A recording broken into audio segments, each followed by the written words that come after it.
নমস্কার সকলকে, আমার আরেকটি নতুন ভিডিওতে আপনাদের স্বাগত জানাই।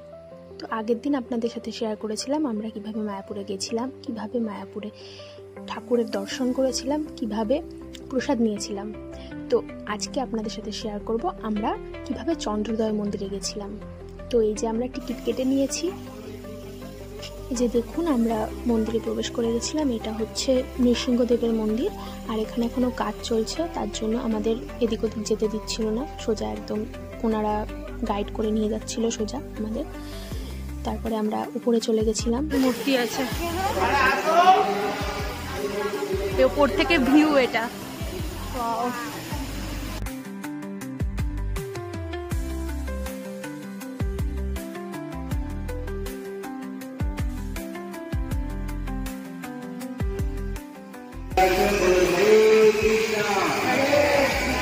हरे कृष्णा कृष्णा कृष्णा हरे हरे हरे हरे। সবেতার লম্বা জলাঙ্কি নদী পর্যন্ত বড় বড় পার্ক আর গার্ডেন তৈরি হবে। এটা এন্ট্রি গেট হবে, এটা দুই দিকে দুটো করে চারটে হাতি থাকবে। দক্ষিণ দিক এটাকে হস্তে দুয়ার বলা হয়। সাদা মার্বেল থেকে দেখছেন, এটা বিজয় থেকে আসছে ভিয়েতনাম, কখনো গরম হয় না, সবসময় নর্মাল টেম্পারেচারে থাকে। পিঙ্ক কালারের যে পাথরটি দেখছেন এটা জয়পুর রাজস্থান থেকে আসছে, ধোলপুরি স্যান্ডস্টোন ইন্ডিয়া। এই মন্দিরের ওপরে যে ব্লু কালার আমরা বাইরে থেকে দেখতে পাই এটা নিপ্পো কোম্পানি ভারতবর্ষের। তার উপরে যে সুদর্শন চক্র 23 ফুট 23 ফুট রাশিয়া থেকে তৈরি হয়ে আসছে, বিদেশ থেকে টাইটেনিয়াম কালি নট গোল্ড। আপনারা ছবি তুললেন দুটো থেকে সুদর্শন চক্র পর্যন্ত। বাইরের থেকে যে তিনটা চূড়া দেখতে পাওয়া যায়, পূর্ব দিকে আমরা দেখলাম ভগবান নৃসিংহদেবের মন্দির, এটা মেন মন্দির। পশ্চিম দিকে আরেকটা ডোম রয়েছে ভজন কুটিরের দিকে, বর্তমানে কাজ চলছে, ওখানে থিয়েটার ডোম তৈরি হবে।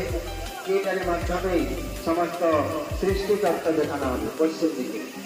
আর এই মেন মন্দিরের ভেতরে দেখুন তিনটি সিংহাসন, ধাম, সবার উপরে আছে রাধা কৃষ্ণের ধাম, গোলক বৃন্দাবন।